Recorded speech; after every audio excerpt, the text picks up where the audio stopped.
ဒီစကားကတစ္ဆာဖောက်ခံရပြီးထိနှက်ချခံရကနေနေတန်ပေးခံခဲ့ရတဲ့လူငယ်ဘရင်လေးတန်ကြုံရဲ့ဖြစ်ရမှန်ကိုအခြေခံရိုက်ကူးထားတာဖြစ်ပါတယ်1452ခုနှစ်ကိုရီးယားသမိုင်းရဲ့စူပူလှုပ်ရှားမှုတွေများတဲ့အချိန်ကာလမှာအသက်10နှစ်ရွယ်ကောင်လေးတွေကထိနှက်တက်လာခဲ့ပေမဲ့သူ့ရဲ့အုပ်ချုပ်မှုကအစကတည်းကရင့်ရံနေခဲ့ပါတယ်တနစ်မပြည့်ခင်မှာပဲသူ့ရဲ့ဦးလေးဖြစ်သူစူယန်းကအကြမ်းဖက်အာဏာသိမ်းခဲ့ပြီးနန်းတော်ကြီးကိုအကြောက်တရားနဲ့သွေးချောင်းစီရာနေရာတစ်ခုအဖြစ်ပြောင်းလဲပစ်ခဲ့ပါတယ်လူငယ်ဘရင်လေးကိုထောက်ခံသူတွေအတီးတီးဖမ်းဆီးကွပ်မျက်ခံခဲ့ရပါတယ်ရီကသူ့ကိုကာကွယ်ပေးခဲ့တဲ့သူတွေတက်ဖြတ်ခံနေရတာကိုတိတ်ဆိတ်စွာထိုင်နှားထောင်နေရင်ဘာတွေဖြစ်နေလဲဆိုတာကိုအပြည့်အဝသိနေပေမဲ့ဒါစီကိုတော့လုံးဝအင်အားမရှိခဲ့ပါဘူးသူ့ဘေးနားမှာနန်းတွင်းပြိုတော်မဲဟွာကအစားစားဖို့စူးစမ်းတိုက်တွန်းပေမဲ့သူကညှဉ်းဆန်ခဲ့ပါတယ်ဟန်လို့ခေါ်တဲ့အမတ်တဦးဝင်လာချိန်မှာတော့အခန်းတစ်ခုလုံးတိတ်ဆိတ်သွားခဲ့ပါတယ်သူကပုံကံမှုမှာပါဝင်ခဲ့တဲ့သူတွေကတဦးဖြစ်ပါတယ်ရီကသူ့ကိုကြည့်ပြီးနောက်ထပ်တက်ခံရမယ့်သူကသူလားလို့တိုက်ရိုက်မေးလိုက်ပေမဲ့အမတ်ဟန်ကအေးအေးဆေးဆေးရဲ့ညှဉ်းဆိုခဲ့ပါတယ်အပြစ်ရှိသူတွေသာပြစ်ဒဏ်ပေးခံရတာဖြစ်ပြီးအစိုးရတစ်ကိုမဆန့်ကျင်တရွေ့အသက်ရှင်ခွင့်ရမယ်လို့သူကရှင်းရှင်းလင်းလင်းပြောခဲ့ပါတယ်တစ်ချိန်တည်းမှာပဲနန်းတော်နဲ့အလံဝေးတဲ့ကျေးလက်ဒေသကဘဝတွေကလည်းတခြားနယ်လန်တစ်ခုနဲ့ခက်ခဲကြမ်းတမ်းနေခဲ့ပါတယ်။ကွမ်ချုံပြည်နယ်ကရွာငယ်လေးတစ်ရွာမှာရွာသူကြီးဟုံတူဦးဆောင်တဲ့ရွာသားတစုကစားစရာအတွက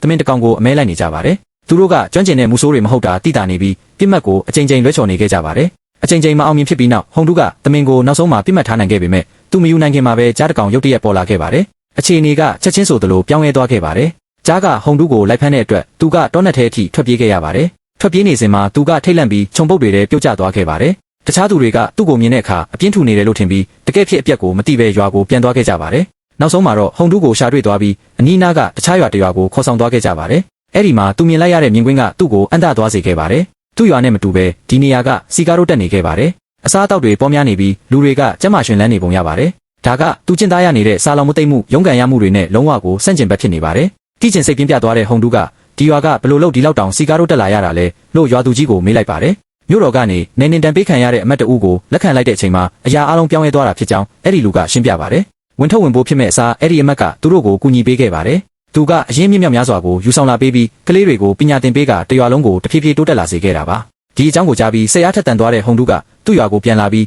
သူတီးခဲ့ရတဲ့စက်ကြောင်းနဲ့သူ့စိတ်ထဲကပေါ်လာတဲ့အကြံဉာဏ်တစ်ခုကိုမျှဝေခဲ့ပါတယ်။နေနေတန်ခံရတဲ့အမတ်တယောက်ကတခြားရွာတစ်ရွာကိုပြောင်းလဲပေးနိုင်တယ်ဆိုရင်သူတို့ရွာကိုလည်းတယောက်လောက်ခေါ်လာနိုင်ရင်ပြဿနာတွေကိုဖြေရှင်းနိုင်လိမ့်မယ်လို့သူကတွေးခဲ့ပါတယ်။ရွာသားတွေကဟုံတူရဲ့အစီအစဉ်ကိုမယုံကြည်ကြပဲအနေရများတယ်လို့ထင်ကြပေမဲ့ဟုံတူကတော့ပြက်ပြက်သားသားပဲတွန်းအားပေးခဲ့ပါတယ်။ဘာမှမလုပ်ဘဲနေရင်ငတ်မခေါင်းပါမှုစီကိုပဲဥတီသွားမှာဖြစ်ပြီးဒါကသူတို့ရဲ့အခြေအနေကိုပြောင်းလဲဖို့တခုတည်းသောအခွင့်အရေးဖြစ်ကြောင်းသူကပြောပြပါတယ်။ပိုကောင်းတဲ့ရွေးချယ်စရာမရှိတာကြောင့်သူကလက်တွေ့လှုပ်ဆောင်ဖို့ဆုံးဖြတ်လိုက်ပါတယ်။ဟုံတူကအုပ်ချုပ်ရေးမှူးရုံးကိုတွားခဲ့ပြီးအဲ့ဒီမှာနေနေတန်ခံရတဲ့အရာရှိကိုလက်ခံခွင့်ရဖို့ပြန်ပက်ရွာသူကြီးတဦးနဲ့ရှင်ပြန်ခဲ့ပါတယ်။သူ့ရွာကဝေးလံခေါင်ဖျားပြီးအထီးကျန်ကအသက်ရှင်တန်ဖို့ခက်ခဲတဲ့နေရာဖြစ်တာကြောင့်အသင့်တော်ဆုံးနေရာဖြစ်ကြောင်းသူကတင်ပြခဲ့ပါတယ်။ဒီအကြောင်းကိုအမတ်ဟန်ကြားတဲ့အခါနန်းချခံရတဲ့ဘရင်လေးကိုအဲ့ဒီကိုပို့ဖို့ဆုံးဖြတ်လိုက်ပါတယ်။ရွာရဲ့ကျန်းတန်းတဲ့အခြေအနေတွေကတခြားဘာမှလုပ်เสียရမလို့သူ့ကိုတေးစေလိမ့်မယ်လို့သူကယုံကြည်နေပါတယ်။ရွာကိုပြန်ရောက်တဲ့အခါဟုံတူကချက်ချင်းပဲကြိုတင်ပြင်ဆင်မှုတွေစတင်ခဲ့ပါတယ်။ရောက်လာမဲ့အရာရှိအပေါ်အမြင်ကောင်းရစေဖို့မျှော်လင့်ပြီးနေထိုင်မှုအခြေအနေတွေကိုတက်နိုင်သမျှတိုးတက်ကောင်းမွန်အောင်လုပ်ဖို့ရွာသားတွေကိုသူကအမိန့်ပေးခဲ့ပါတယ်။နောက်ဆုံးမှာတော့အဲ့ဒီနေ့ကိုရောက်လာခဲ့ပါတယ်။ဘရင်ဟောင်းကသူ့ရဲ့ဘရင်ပွဲအမိကိုတရားဝင်ရုပ်သိမ်းခံရပြီးနိုဆန်မင်းသားလို့အမိပြောင်းလဲသတ်မှတ်ခံခဲ့ရပါတယ်။သူ့ရဲ့နေနေတန်ကိုပင်ပန်းခတ်ခဲတဲ့ခီးစဉ်တစ်ခုနဲ့စတင်ခဲ့ပြီးဝေးလံခေါင်ဖျားတဲ့ရွာကိုမရောက်ခင်ကျန်းတန်းခတ်ခဲတဲ့လန်ခီးကို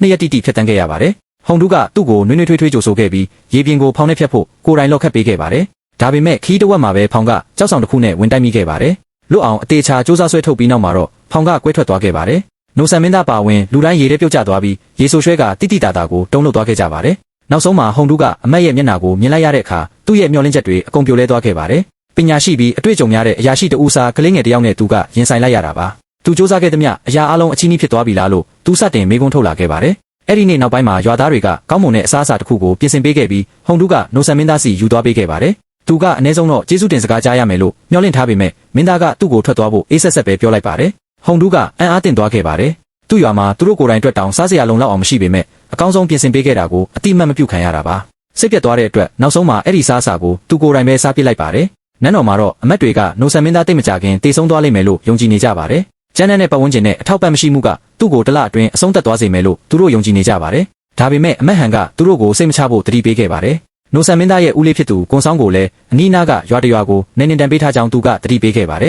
။လူငယ်မင်းသားလေးနဲ့မတူပဲကွန်ဆောင်ကအနေရများတဲ့သူပါ။နိုဆန်မင်းသားကိုအာဏာပြန်ရဖို့သူကပုံကံမှုတစ်ခုကိုစီစဉ်နေဖြစ်ပါတယ်။နောက်တစ်နေ့မှာတော့ဟုံတူရဲ့သားဖြစ်သူတေဆန်းကဈေးရောက်ဖို့ဈေးကိုထွက်သွားခဲ့ပါတယ်။အဲ့ဒီမှာရှိနေစဉ်နန်းချခံရတဲ့ဘရင်သူတို့ရွာကိုအပုတ်ခံရတဲ့အကြောင်းလူတွေပြောနေတာကိုသူကြားသွားခဲ့ပါတယ်။ဒီသတင်းကသူ့ကိုတုံ့လှုပ်သွားစေခဲ့ပါတယ်။တိတ်မကြခင်မှာပဲပြန်ပက်ရွာသူကြီးရောက်လာပြီးဟုံတူကိုအသက်ရှင်နေတဲ့တိရစ္ဆာန်တွေပါဝင်တန်မိုးရှိတဲ့ပစ္စည်းတွေကိုမမျှော်လင့်ပဲပေးခဲ့ပါတယ်။ ရုတ်တရက်သဘောကောင်းနေတာကြောင့်ဟုံတူးကနောက်ွယ်ကအကြောင်းရင်းကိုနားမလည်နိုင်ပဲရှုပ်ထွေးသွားခဲ့ပါတယ်။အဲ့ဒီအချိန်မှာသူ့သားပြန်ရောက်လာပြီးအမှန်တရားကိုပြောပြခဲ့ပါတယ်။သူတို့လက်ခံရရှိထားတဲ့သူကနေတန်ခံရတဲ့အရာရှိတစ်ယောက်တည်းမဟုတ်ပဲဖရင်ဟောင်းကိုယ်တိုင်ဖြစ်နေတာပါ။ဒီအကြောင်းကိုရွာထဲမှာအလင်းအမြန်သိသွားကြပြီးထိတ်လန့်မှုတွေစတင်လာခဲ့ပါတယ်။ဒီကိစ္စကသူတို့အပေါ်ကပ်ပေးဆိုင်စေမယ်လို့ရွာသားတွေစိုးရိမ်လာကြပါတယ်။သူတို့ဆောင်ရှောက်မှုအောက်မှာနှမ်းချခံရတဲ့ဘုရင်တစ်ခုခုဖြစ်သွားရင်တရွာလုံးအပြစ်ပေးခံရတာဒါမှမဟုတ်ဖျက်ဆီးခံရနိုင်တယ်လို့သူတို့ကကြောက်ရွံ့နေကြပါတယ်။တန်တရားနဲ့ကြောက်ရွံ့မှုတွေကဒေါသဖြစ်ပြောင်းလဲသွားပြီးသူတို့ကိုအနေရဲဆွဲသွင်းတဲ့ဟုံတူးကိုအပြစ်တင်လာကြပါတယ်။အခြေအနေတွေထိမနိုင်သိမ်းမရဖြစ်လာတာကိုမြင်တော့ဟုံတူးကသူတို့ကိုငြိမ်သက်သွားအောင်လိန်ပြောခဲ့ပါတယ်။ဘုရင်ကမကြခင်နှံပြန်တက်နိုင်တယ်လို့သူကြားထားကြောင်းရွာသားတွေကိုပြောပြပြီး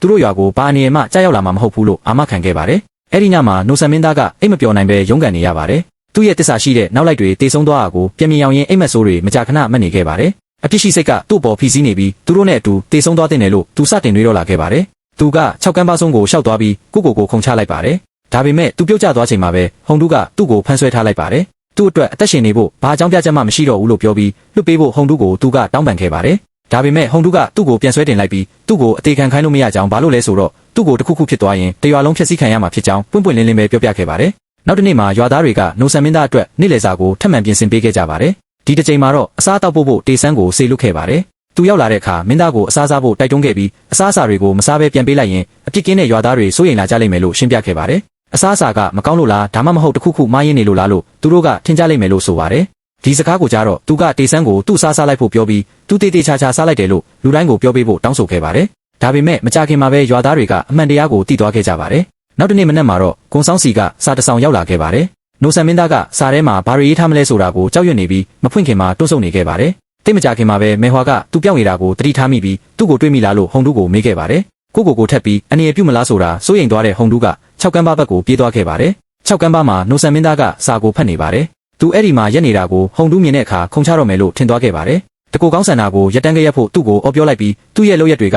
သူ့တယောက်တည်းကိုတာမကရွာတွေကလူတိုင်းကိုပါထိခိုက်စေလိမ့်မယ်လို့ပြောခဲ့ပါတယ်။တစုံတယောက်ကသူ့ကိုဒီလောက်တောင်တိုက်ရိုက်ပြောရဲတာကိုနိုဆန်မင်းသားကအံ့အားသင့်သွားခဲ့ပါတယ်။ဒါပေမဲ့တခြားဘာမှမဖြစ်ခင်မှာပဲတခြားရွာသားတွေရောက်လာကြပါတယ်။မိနစ်နှဲငယ်ကြာတော့ကြားကထပ်ပေါ်လာပြန်ပါတယ်။လူတိုင်းချက်တွေတေသွားကြပါတယ်။တက်ကြီးရွယ်အိုရွာသားတယောက်ကသူ့တက်ကိုစတေးဖို့အသင့်ပြင်ပြီးရှေ့ကိုထွက်လာခဲ့ပါတယ်။အဲ့ဒီအချိန်မှာကြားကတေဆန်းဘက်ကိုရုတ်တရက်လှည့်သွားပါတယ်။အဲ့ဒီအချိန်လေးမှာပဲနိုဆန်မင်းသားကလေးကိုယူပြီးမြားနဲ့ပြစ်လိုက်ရကြားကိုအချိန်ကိုက်ထိမှန်သွားခဲ့ပါတယ်။အဲ့ဒီအချိန်ကစပြီးရွာသားတွေကသူ့ကိုရှုထောင်ပြောင်းပြီးမြင်လာကြပါတယ်။သူကဝင်ထုတ်ဝင်ပိုးဒါမှမဟုတ်အနေရတစ်ခုမဟုတ်တော့ပဲအရေးကြီးတဲ့အချိန်မှာရဲဝံ့မတ်တရက်နိုင်သူတူဖြစ်လာခဲ့ပါတယ်။နောက်ပိုင်းမှာဟုံတူးကနိုဆန်မင်းသားအတွက်အစားအသောက်တွေယူလာပေးပါတယ်။စောကသူပြောခဲ့တဲ့စကားတွေကြောင့်မယုံမသေးလုပ်တယ်ဆိုပြီးမေဟွာကသူ့ကိုအပြစ်တင်ခဲ့ပါတယ်။သူတို့ဆက်ပြီးမငင်းခုန်ခင်မှာပဲနိုဆန်မင်းသားထွက်လာပြီးသူဗိုက်စာနေပြီဖြစ်လို့စားကျင်တယ်လို့ပြောလိုက်ပါတယ်။ဒါကသူတို့ကိုအံ့တသွားစေခဲ့ပါတယ်။အိမ်ထဲရောက်တော့သူတည်သွားရင်တရွာလုံးဒုက္ခရောက်လိမ့်မယ်လို့ပြောခဲ့တာဘာသဘောလဲဆိုပြီးနိုဆန်မင်းသားကဟုံတူးကိုမေးခဲ့ပါတယ်။သူတို့ထိုင်ပြီးပထမဆုံးချိန်စကားဆက်မိပြောဖြစ်ခဲ့ကြပါတယ်။ရွာကိုကူညီဖို့အရာရှိတယောက်ခေါ်လာနိုင်အောင်ဘလို့စူးစမ်းခဲ့ကြောင်းဒါပေမဲ့ဖရင်ဟောင်းရောက်လာလိမ့်မယ်လို့မမျှော်လင့်ထားခဲ့ကြောင်းဟုံတူးကရှင်းပြပါတယ်။အဲ့ဒီနောက်နိုဆန်မင်းသားကဟင်းချိုကအရသာရှိတယ်လို့ပြောပြီးဘသူချက်တာလဲလို့မေးပါတယ်။အစားအစာတိုင်းကိုကြိုးစားပြင်ဆင်ထားတာဖြစ်ပြီးရွာသားတယောက်ချင်းစီကသူတို့ဟန်နဲ့ကူညီပေးထားကြောင်းဟုံတူးကရှင်းပြပါတယ်။ဒါကိုကြားရတဲ့အခါနိုဆန်မင်းသားကစိတ်လှုပ်ရှားသွားပြီးအစားအစာအလုံးကိုကုန်အောင်စားလိုက်ပါတယ်။သူနောက်ဆုံးတော့ကောင်းကောင်းမွန်မွန်စားသွားပြီဆိုတာကိုရွာသားတွေသိသွားတဲ့အခါသူတို့ဝမ်းသာသွားကြပါတယ်။အဲ့ဒီနေ့မွန်းလွဲပိုင်းမှာနန်းချခံရတဲ့ဘရင်ကကွမ်ချုံရွာမှာတက်ခုန်နေတဲ့ဆိုတဲ့သတင်းကအလင်းအမြန်ပြန့်နှံ့သွားခဲ့ပါတယ်။အနီးနားရွာတွေကလူတွေကသူ့ကိုလာရောက်တွေ့ဆုံပြီးအယိုသေးပေးဖို့စတင်ရောက်ရှိလာကြပါတယ်။အများစုကသူတို့တက်နိုင်သမျှလက်ဆောင်တွေယူလာပေးကြပါတယ်။နိုဆန်မင်းသားအတွက်တော့ဒါကမမျှော်လင့်ထားတဲ့ကိစ္စပါ။သူ့မှာအရာအလုံးဆုံးရှုံးသွားပြီလို့သူယုံကြည်ထားခဲ့ပေမဲ့အခုတော့သူ့ကိုဂယူးဆိုင်တဲ့သူတွေရှိနေသေးရဲ့ဆိုတာကိုသူမြင်တွေ့လိုက်ရပါတယ်။အဲ့ဒီညနောက်ပိုင်းမှာရွာသားတွေကလက်ဆောင်တွေကိုစုစည်းပြီးဘာတွေပါလဲဆိုတာကိုသိကျင်စိတ်နဲ့စတင်ဖွင့်ကြည့်ကြပါတယ်။ဒီလယ်မှာပဲနိုဆန်မင်းသားထွက်လာပြီးသူတို့ကိုတယောက်ချင်းစီနှုတ်ဆက်ကသူရထားတဲ့အစားအသောက်တွေကိုသူတို့အတွက်ပဲတင်ထားလိုက်ဖို့တောင်ပြောခဲ့ပါတယ်။နောက်တစ်နေ့မှာတေဆန်းကတောင်းဆိုမှုတစ်ခုနဲ့နိုဆန်မင်းသားထံလာရောက်ပြီးသူ့ရဲ့ဆရာလုပ်ပေးဖို့တောင်းဆိုခဲ့ပါတယ်။သူကပညာသင်ခြင်းပေမဲ့ရွာမှာသူ့ကိုလမ်းညွှန်ပေးနိုင်မဲ့သူတယောက်မှမရှိဘူးလို့ရှင်းပြပါတယ်။ဘရင်ကိုယ်တိုင်စီကနေတင်ယူခွင့်ရမယ်ဆိုရင်ဒီနေ့မှာသူစာမေးပွဲတွေအောင်မြင်ပြီးနန်းတွင်းကိုဝင်ရောက်ကဆင်းရဲပြီးပညာမတတ်တဲ့ပြည်သူတွေအတွက်ယက်တီပေးနိုင်လိမ့်မယ်လို့သူယုံကြည်နေပါတယ်။အဲ့ဒါကိုကြားပြီးနောက်နိုဆန်မင်းသားကသဘောတူလိုက်ပါတယ်။အဲ့ဒီနေ့ကစပြီးသူကတေဆန်းကိုစတင်ပညာသင်ပေးခဲ့ပြီးတေဆန်းကလည်းသူတင်ယူခဲ့ရတာတွေကိုတခြားကလေးတွေကိုပြန်လည်မျှဝေပေးခဲ့ပါတယ်။တဖြည်းဖြည်းနဲ့ကလေးတွေပိုများလာပြီးစုဝေးလာကြပါတယ်။သင်ခန်းစာတစ်ခုတည်းနဲ့စတင်ခဲ့ရာကနေအများကြီးပိုကြီးမားတဲ့အရာတစ်ခုအဖြစ်ပြောင်းလဲသွားခဲ့ပါတယ်။တစ်ချိန်တည်းမှာပဲနိုဆန်မင်းသားအတွက်လက်ဆောင်တွေဆက်တက်ရောက်လာပြီးရွာတွေကတိုးလောင်ယုံတွေအပြည့်ဖြစ်သွားခဲ့ပါတယ်။သူကအရင်လိုအထီးကျန်မနေတော့ပါဘူး။အဲ့ဒီစားသူကရွာသားတွေနဲ့အတူတူစားတောက်တယ်သူတို့ရဲ့ဇလန်းတွေကိုနားထောင်ပေးပြီးသူတို့ရဲ့နေ့စဉ်ဘဝတွေကအစိတ်ပိုင်းတစ်ခုဖြစ်လာခဲ့ပါတယ်။ရွာလေးကစတင်ပြောင်းလဲလာခဲ့ပါတယ်။ခက်ခဲကြမ်းတမ်းတဲ့နေရာတစ်ခုသာမဟုတ်တော့ပဲနှွေးထွေးမှုနဲ့စီးလုံးညီညွတ်မှုတွေပြည့်နှက်နေတဲ့နေရာတစ်ခုဖြစ်လာခဲ့ပါတယ်။ တစ်ချိန်တည်းမှာပဲနန်းတော်ထဲမှာတော့နိုဆန်မင်းသားကြားကိုတက်ခဲ့တဲ့အဖြစ်အပျက်အကြောင်းကိုအမတ်တွေကပြောဆိုနေကြပါတယ်။ဒါပေမဲ့အလေးနက်ထားမဲ့အစားသူတို့ကရေမောပြီးပေါ့ပေါ့ဆက်ဆက်ပဲသဘောထားခဲ့ကြပါတယ်။ဒါပေမဲ့အမတ်ဟန်ကတော့နိုဆန်မင်းသားအရင်လိုမဟုတ်တော့တာကိုခန်းစားမိပြီးတတိထားနေကြဖို့တတိပေးခဲ့ပါတယ်။တစ်ချိန်တည်းမှာပဲကွန်ဆောင်ကလည်းသူ့ရဲ့ကိုယ်ပိုင်စီစဉ်တွေကိုဖန်တီးနေပါတယ်။တခြားနေနေတန်ခံရတဲ့အရာရှိတွေနဲ့ပူးပေါင်းပြီးသူကပုံကံမှုတစ်ခုအတွက်စတင်ပြင်ဆင်နေခဲ့ပါတယ်။နိုဆန်မင်းသားစီပေးပို့ခဲ့တဲ့စာကသူ့ရဲ့သဘောတူညီချက်ကိုတောင်းခံဖို့ရည်ရွယ်ခဲ့တာဖြစ်ပေမဲ့နိုဆန်မင်းသားကအဲ့ဒီစာကိုမိရှို့ပစ်ဖို့ရွေးချယ်ခဲ့ပြီးဘာဖြေမှမပေးခဲ့ပါဘူး။နောက်တစ်နေ့မှာတော့တုတ်ပြန်မှုတစ်ခုခုရှိမရှိသိရအောင်ကွန်ဆောင်ရဲ့လူတစ်ယောက်ကရွာကိုတွားခဲ့ပါတယ်။ဒါပေမဲ့သူ့ကိုအမတ်ဟန်ကကြားဖြတ်ဖမ်းဆီးခဲ့ပါတယ်။အဲ့ဒီလူကသတင်းစကားကိုထုတ်ပြောဖို့ညှဉ်းဆန်တဲ့အခါအမတ်ဟန်ကသူ့ကိုတက်ပစ်လိုက်ပြီးနိုဆန်မင်းသားကိုအနီးကပ်ဆောင်ကြည့်ဖို့သူ့ရဲ့တက်တော်ဆောင်တွေကိုအမိန့်ပေးခဲ့ပါတယ်။ခွင့်ပြုချက်ရထားတဲ့သူတွေကလွဲပြီးဘသူမှသူ့ကိုလာတွေ့ခွင့်မရှိဘူးလို့သူကညွှန်ကြားခဲ့ပါတယ်။သူ့လူပြန်မလာတာကိုကွန်ဆောင်သိလိုက်ရတဲ့အခါတခုခုမှားရင်းနေပြီဆိုတာသိသွားပြီးဘာဖြစ်ခဲ့လဲဆိုတာစုံစမ်းဖို့နောက်ထပ်တက်တော်ဆောင်တစ်ယောက်ကိုစေလွှတ်ခဲ့ပါတယ်။နောက်တစ်နေ့မှာနိုဆန်မင်းသားရဲ့အိတ်မပျော်တဲ့ယောဂကိုကုသပေးဖို့ဆေးဖက်ဝင်ပင်တွေရှာဖွေဖို့ဟုံတူးကတောင်ပေါ်ကိုတွားခဲ့ပါတယ်။ဟုံတူးပြန်လာတဲ့အခါမင်းသားကစိတ်ရှုပ်ထွေးနေပုံရတာကိုတွေ့လိုက်ရပါတယ်။သူ့ကိုယုံကြည်ခဲ့တဲ့လူတွေကိုကာကွယ်ပေးဖို့ပြက်ကွက်ခဲ့တယ်လို့ပြောရင်းသူကအားနေပြီးမိုက်မဲတယ်လို့ခံစားရကြောင်းနိုဆန်မင်းသားကဝန်ခံခဲ့ပါတယ်။ဒါကမဟုတ်မှန်ကြောင်းဟုံတူးကသူ့ကိုပြောပြပါတယ်။ကြားကိုတက်ပြီးသူတို့အသက်ကိုကယ်တင်ပေးခဲ့ကြောင်းနဲ့အခုကလေးတွေကိုပညာသင်ပေးပြီးသူတို့အရင်ကတခါမှမရခဲ့ဘူးတဲ့အရာတွေကိုပေးစွမ်းနေကြောင်းသူကပြန်မှတ်ရစေခဲ့ပါတယ်။စကားဝိုင်းဆက်မပြောနိုင်ခင်မှာပဲအရေးပေါ်သတင်းတစ်ခုရောက်လာပါတယ်။တေဆန်းကိုအုပ်ချုပ်ရေးမှူးရုံးကိုဖမ်းခေါ်သွားကြောင်းပါ။ဟုံတူးကချက်ချင်းပဲအဲ့ဒီကိုပြေးသွားခဲ့ပြီးသူ့သားကနိုဆန်မင်းသားရဲ့အိမ်တော်ကိုဝင်ဖို့ကြိုးစားရင်ဖမ်းမိလို့အရိုက်ခံနေရတာကိုတွေ့လိုက်ရပါတယ်။သူ့သားကိုတွားဖို့ခိုင်းခဲ့တာသူကိုယ်တိုင်ဖြစ်တယ်လို့ပြောပြီးဟုံတူးကအလျင်မြန်တာဝန်ယူကသူ့စားသူ့ကိုပဲအပြစ်ပေးဖို့အမတ်ဟန်ကိုတောင်းပန်ခဲ့ပါတယ်။ဒီအလဲမှာပဲနိုဆန်မင်းသားရောက်လာခဲ့ပါတယ်။သူကရှေ့ကိုထွက်လာပြီးကောင်လေးကိုလာတွေ့ဖို့သူကိုယ်တိုင်အမိန့်ပေးခဲ့တာဖြစ်လို့တေဆန်းကိုပြန်လွတ်ပေးဖို့တောင်းဆိုခဲ့ပါတယ်။ဒါပေမဲ့ပြစ်ဒဏ်ပေးတာကိုရက်တက်မဲ့အစားအမတ်ဟန်ကတက်တော်ဆောင်တွေကိုဆက်လုပ်ဖို့အမိန့်ပေးခဲ့ပါတယ်။နိုဆန်မင်းသားမှာဘာအာဏာမှမရှိတော့ဘူးဆိုတာကိုသူကရှင်းရှင်းလင်းလင်းပြသလိုက်တာပါ။နိုဆန်မင်းသားကအလွန်ဒေါသထွက်သွားပေမဲ့သူ့မှာရွေးချယ်စရာမရှိတဲ့လက်ထွက်သွားဖို့ပဲတက်နိုင်ခဲ့ပါတယ်။အိမ်ကိုပြန်ရောက်တဲ့အခါသူ့ရဲ့လက်တွေ့ခြေနေကသူ့အတွက်ရှင်းလင်းသွားခဲ့ပါတယ်။သူ့ပတ်ဝန်းကျင်ကလူတွေကိုကာကွယ်ပေးခြင်းတဲ့အတွက်နိုဆန်မင်းသားကဂုံဆောင်နဲ့ပူးပေါင်းဖို့သဘောတူလိုက်ပါတယ်။တစ်ချိန်တည်းမှာပဲတေဆန်းကပြစ်ဒဏ်ကနေကင်းလွတ်ခွင့်ရခဲ့ပေမဲ့အခြေအနေတစ်ခုနဲ့သာဖြစ်ပါတယ်။ဟုံတူးကပုံကံမှုအတွက်တက်တေထောက်ထားတွေကိုစုဆောင်းပြီးသတင်းပေးဖို့ရမှာဖြစ်ပါတယ်။အဲ့ဒီနောက်မှာဟုံတူးကအရာအလုံးကိုအနီးကပ်စောင့်ကြည့်နေပြီးသူ့ရဲ့ရွေးချယ်စရာတွေကိုချိန်စကားနောက်ထပ်ဘာလုပ်ရမလဲဆိုတာကိုစဉ်းစားနေခဲ့ပါတယ်။တစ်ချိန်တည်းမှာပဲကွန်ဆောင်ကနိုဆန်မင်းသားရဲ့အကြောင်းပြန်စာကိုလက်ခံရရှိပြီးပုံကံမှုတစ်ခုအတွက်စတင်ပြင်ဆင်နေခဲ့ပါတယ်။အဲ့ဒီနောက်မှာသူတို့နဲ့ပူးပေါင်းဖို့နိုဆန်မင်းသားထွက်သွားခါနီးမှာဟုံတူးကသူ့ကိုတားလိုက်ပါတယ်။မစင်မစားမလုပ်ဖို့သူ့ကိုပြောပြီးဒီကိစ္စကိုဆက်လုပ်မယ်ဆိုရင်သူတို့နှစ်ယောက်ဆန့်ကျင်ဘက်အချမ်းတွေမှာအဆုံးသတ်သွားလိမ့်မယ်လို့တတိပေးခဲ့ပါတယ်။ဒါပေမဲ့အဲ့ဒီစားနိုဆန်မင်းသားကဟုံတူးတေဆန်းနဲ့ရွာသားတွေနဲ့တွေ့ဆုံခဲ့ရတာကသူ့ကိုပြောင်းလဲသွားစေခဲ့တယ်လို့ပြောပြပါတယ်။သူတို့ကြောင့်သူ့ပြည်သူတွေကိုကာကွယ်ပေးတယ်ဆိုတာဘာကိုဆိုလိုမှန်းသူအခုနားလည်သွားပြီဖြစ်ပြီးအဲ့ဒီတာဝန်ကနေသူမျက်နှာလွှဲလို့မရဘူးလို့ဆိုပါတယ်။အဲ့ဒီနောက်တေဆန်းနဲ့ရွာသားတွေချမ်းသာရအောင်သူ့ကိုအာဏာပိုင်တွေစီသတင်းပို့လိုက်ဖို့ဟုံတူးကိုသူကပြောခဲ့ပါတယ်။ဟုံတူးကအုပ်ချုပ်ရေးမှူးရုံးကိုရောက်ချင်းမှာပဲရက်လိုက်ပြီး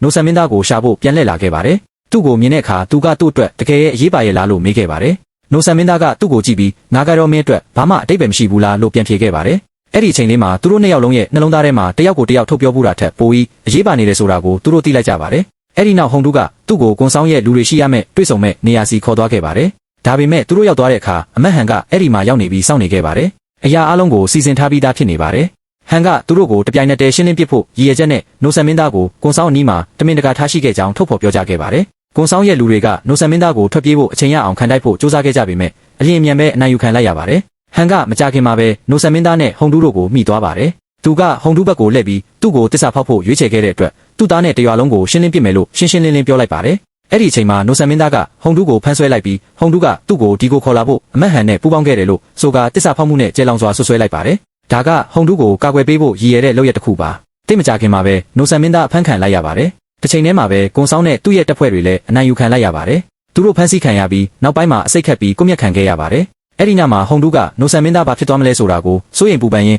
်းအုပ်ချုပ်ရေးမှူးရုံးအပြင်ဘက်မှာစောင့်နေခဲ့ပါတယ်။နောက်ပိုင်းမှာသူ့ကိုနောက်ဆုံးအကြိမ်အစီရင်ခံမှုမတိုင်ခင်နောက်ဆုံးအနေနဲ့တွေ့ဆုံဖို့ရှို့ဝက်စွာခေါ်ဆောင်သွားခြင်းခံရပါတယ်။အဲ့ဒီမှာနိုဆန်မင်းသားကသူ့ကိုရောရွာသားတွေကိုပါတွေ့ဆုံခဲ့ရတာဟာသူ့ဘဝမှာအကောင်းဆုံးအရာဖြစ်တယ်လို့ပြောပြပြီးဟုံတူးကိုနောက်ဆုံးတာဝန်တစ်ခုလွှဲအပ်ခဲ့ပါတယ်။နောက်တစ်နေ့မှာပြစ်ဒဏ်ကိုအကောင့်ထဲဖော်ခဲ့ပါတယ်။နိုဆန်မင်းသားကိုလည်းအစိတ်တိုက်ခဲ့ပြီးပြစ်ဒဏ်ချမှတ်ကြောင်းကြေညာတဲ့အခါရွာသားတွေကဝမ်းနည်းပူဆွေးစွာနဲ့ငိုကြွေးခဲ့ကြပါတယ်။နိုဆန်မင်းသားထွက်မလာတဲ့အခါတက်တော်ဆောင်တွေကအိမ်တော်ထဲကိုအတင်းဝင်ဖို့ပြင်ဆင်ကြပေမဲ့ဟုံတူးကသူတို့ကိုတားလိုက်ပြီးသူကိုယ်တိုင်ထွက်လာအောင်ဖြောင်းဖြမယ်လို့ပြောခဲ့ပါတယ်။တကယ်တော့နိုဆန်မင်းသားကတစ္ဆာဖောက်တွေရဲ့လက်ချက်နဲ့တေးရမယ့်အစားသူ့လက်နဲ့အသေးခံခြင်းတယ်လို့ပြောပြီးသူ့ကိုတက်ပေးဖို့ဟုံတူးကိုတောင်းဆိုခဲ့တာပါ။မျက်ရည်တွေနဲ့အတူဟုံတူးကနိုဆန်မင်းသားရဲ့နောက်ဆုံးဆန္ဒကိုဖြည့်ဆည်းပေးခဲ့ပါတယ်။သူ့ရဲ့ကိုယ်ပိုင်သားတစ်ယောက်လိုဂယုစိုက်ချစ်ခင်ခဲ့ရတဲ့လူငယ်ကရင်လေးရဲ့အသက်ကိုသူကိုယ်တိုင်အဆုံးသတ်ပေးလိုက်ပါတယ် သူတေဆုံးပြီးနောက်အမတ်ဟန်ကနိုဆန်မင်းသားရဲ့အလောင်းကိုဘယ်သူမှကောက်ယူခွင့်တော့မဟုတ်မြုပ်နှံခွင့်မရှိကြောင်းအမိန့်ထုတ်ပြန်ခဲ့ပြီးသူ့အလောင်းကိုမြစ်ထဲလွှင့်ပစ်လိုက်ပါတယ်။တစ်ချိန်တည်းမှာပဲမေဟွာကသူချန်ထားခဲ့တဲ့စာကိုဖတ်လိုက်ရပါတယ်။စုပ်ကင်ထားစရာဘာမှမရှိတော့တဲ့အတွက်သူ့နောက်ကိုလိုက်ပြီးတေဆုံးဖို့သူမှရွေးချယ်လိုက်ပါတယ်။နောက်ဆုံးအချိန်မှာတော့နိုဆန်မင်းသားရဲ့အလောင်းကမြေကန့်ဆက်ကိုမျောပါလာခဲ့ပါတယ်။ဟုံတူးကသူ့ကိုတွေ့သွားပြီးတိတ်ဆိတ်စွာပြန်တယ်လာက